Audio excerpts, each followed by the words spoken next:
नमस्कार, स्वागत है आप सभी का परफेक्ट इंस्टीट्यूट जोगिंदर नगर के ऑफिशियल यूट्यूब चैनल में। अगर आप परफेक्ट इंस्टीट्यूट जोगिंदर नगर के यूट्यूब चैनल में नए हैं तो आप परफेक्ट इंस्टीट्यूट जोगिंदर नगर के चैनल को सब्सक्राइब कर सकते हैं। दोस्तों, जैसा कि आपको पता है, स्टडी ऑफ पॉलिटिकल साइंस की इस सीरीज में हम भारतीय संविधान के विकास या भारतीय संविधान के इतिहास के बारे में चर्चा कर रहे थे, जिसको हमने दो हिस्सों में डिवाइड किया था। पहला हमने कंपनी के शासन और दूसरा हमने ब्रिटिश क्राउन यानी ब्रिटिश ताज के शासन में इसे दो हिस्से, जिसमें से पहले हमने कंपनी के शासन को पूरी तरह से पढ़कर समाप्त कर दिया है। उसके बाद हम बात कर रहे थे, चर्चा कर रहे थे हम ब्रिटिश ताज के बारे में, जिसको हमने लगभग पूरा समाप्त कर दिया था, लेकिन दो अधिनियम हमारे बचते थे जिसे हमें समाप्त करना था।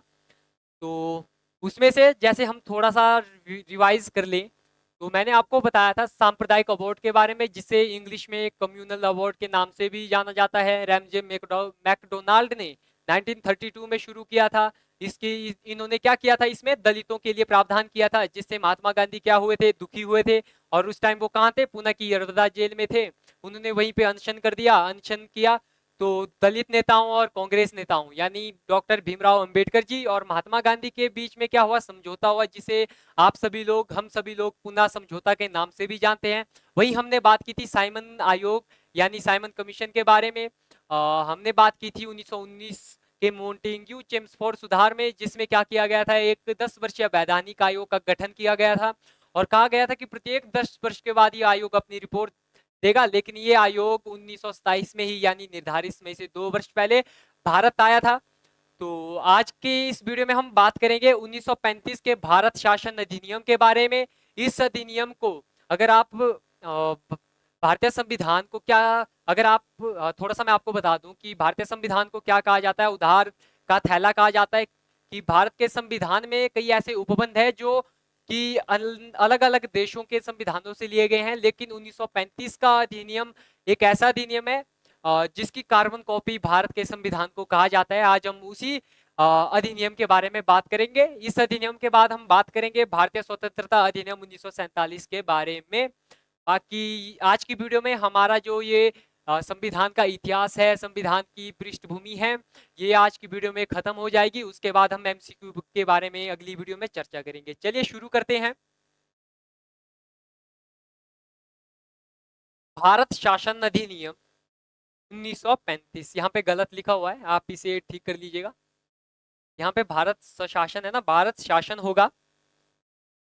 देखिए दोस्तों, मैं सिंपल सी आपको बता दूं कि जितने भी, हालांकि इसमें उपबंध तो बहुत सारे थे, 321 धाराएं इसमें थी। अगर आपको 321 धाराएं मैं बताने लग जाऊं तो रात तो यही हो जाएगी। इसीलिए जितने आपके एग्जाम के पॉइंट ऑफ व्यू से पॉइंट थे वो मैं आपके सामने रख रहा हूं। आप इन्हें पढ़ लीजिएगा, समझ लीजिएगा, इससे ज्यादा आपके एग्जाम में कुछ नहीं आएगा। सबसे पहले हम जानेंगे कि इस अधिनियम में हमारी 321 धाराएं और 10 अनुसूचियां थी। जैसे भारत के संविधान में कितने आर्टिकल, कितने भाग और कितनी अनुसूचियां थी, उसी तरह से ये भी एक संविधान ही था भारत के शासन के लिए।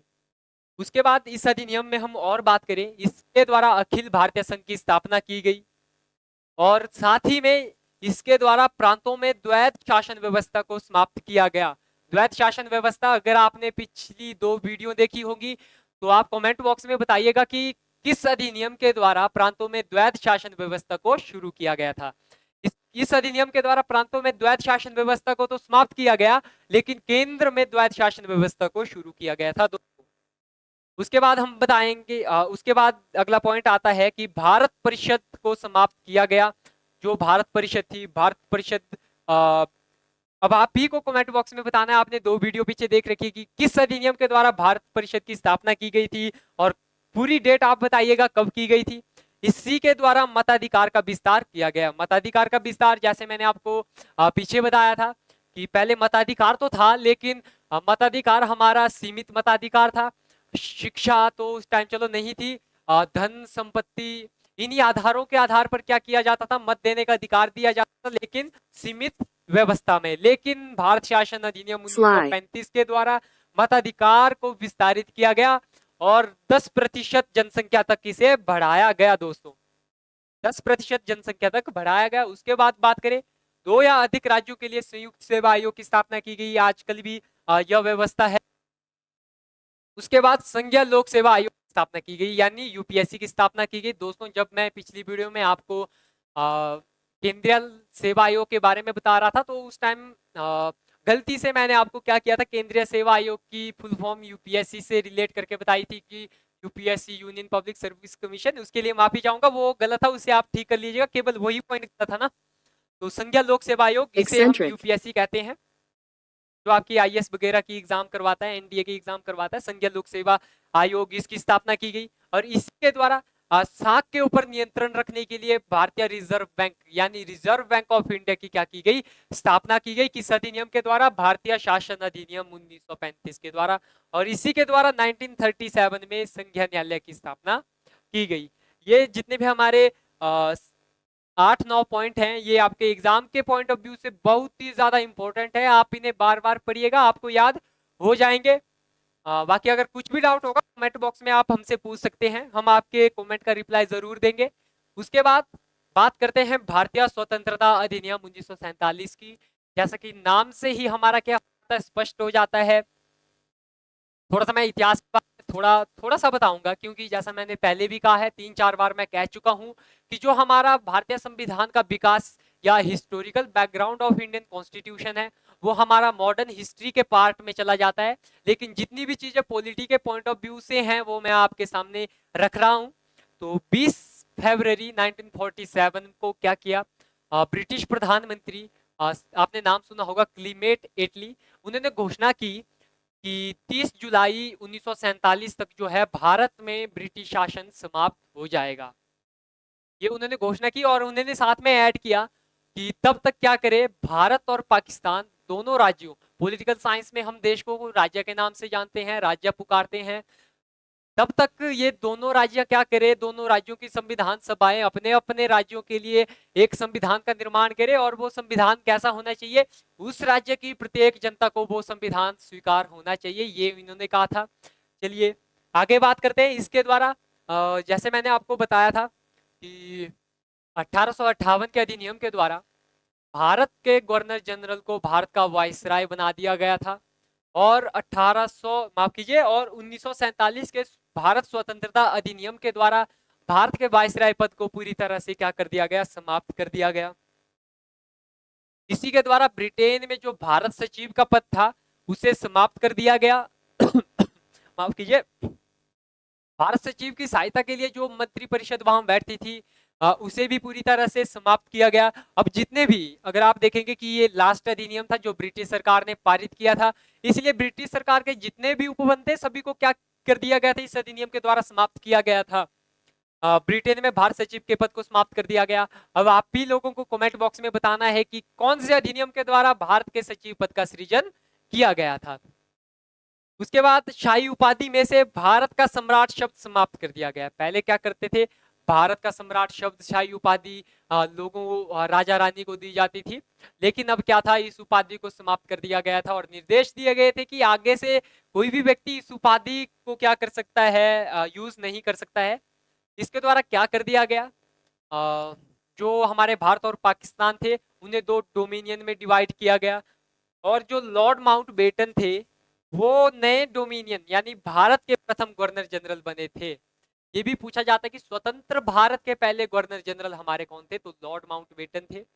लॉर्ड माउंटबेटन की योजना भी आपने पढ़ी होगी। और जो हमारे लॉर्ड माउंटबेटन थे, इन्होंने क्या किया, पंडित जवाहरलाल नेहरू को भारत के प्रधानमंत्री के रूप में चयनित किया। जैसा आप देखते हैं ना कि राष्ट्रपति क्या करता है, प्रधानमंत्री को नियुक्त करता है, उसी तरह से इन्होंने भी क्या किया, पंडित जवाहरलाल नेहरू को नियुक्त किया। जैसे ना थोड़ा सा मेरे माइंड में इस टाइम आ रहा है कि 1773 के एक्ट में हमने देखा बंगाल के गवर्नर को बंगाल का गवर्नर जनरल बना दिया गया। फिर 1833 के अधिनियम में इसे क्या कर दिया गया, भारत का गवर्नर जनरल बना दिया गया। 1858 में क्या किया गया, फिर इसे भारत का वाइसराय बना दिया गया। फिर आप देख सकते हैं जो आज भारत का राष्ट्रपति है, वो कहीं ना कहीं 1773 के एक्ट का ही परिणाम है। अगर गहराई से आप समझे तो आप पाएंगे कि वर्तमान समय में भारत के राष्ट्रपति का पद कहीं ना कहीं 1773 के अधिनियम की ही देन है दोस्तों। इतना आज की वीडियो के लिए इतना ही। जितने आपके एग्जाम के पॉइंट ऑफ व्यू से पॉइंट इंपॉर्टेंट थे वो मैंने आपके साथ डिस्कस किए हैं। योग की आपको भारतीय संविधान के विकास को समझने में किसी भी प्रकार की कोई समस्या नहीं रही होगी। अगर कुछ भी समस्याएं आपकी हैं आप कमेंट बॉक्स में पूछ सकते हैं। जैसा मैंने आपको बताया था कि historical background of Indian constitution एक ऐसा टॉपिक है जिसे इतने कम समय में कवर कर पाना हमारे लिए मुश्किल काम था। फिर भी हम आपके लिए हमने छोटा सा प्रयास किया कि कम समय में आपके समय को बचाते हुए हम एक पूरा टॉपिक आपके साथ डिस्कस करें।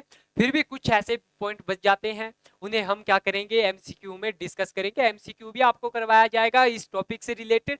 बाकी जो हमारा historical background of Indian constitution था या भारतीय संविधान का विकास यात्रा वो हमारी आज की इस वीडियो में पूरी तरह से समाप्त हो जाती है। अगली वीडियो में हम बात करेंगे संविधान सभा में कि संविधान सभा की मांग किस तरह से हुई, किस तरह से संविधान सभा का गठन हुआ। आप इसमें क्रिप्स मिशन पढ़ेंगे, कैबिनेट मिशन पढ़ेंगे। उसके बाद संविधान की कार्य प्रणाली के बारे में हम जानेंगे, संविधान सभा की बैठकों के बारे में हम पढ़ेंगे। फिर संविधान सभा की जितनी भी समितियां थी उन सभी के बारे में हम अगली वीडियो में चर्चा करेंगे। तब तक के लिए दोस्तों अगर आपने परफेक्ट इंस्टीट्यूट जोगिंदर नगर के यूट्यूब चैनल को सब्सक्राइब नहीं किया है तो आप अभी सब्सक्राइब कर सकते हैं। आज की वीडियो के लिए इतना ही दोस्तों, धन्यवाद।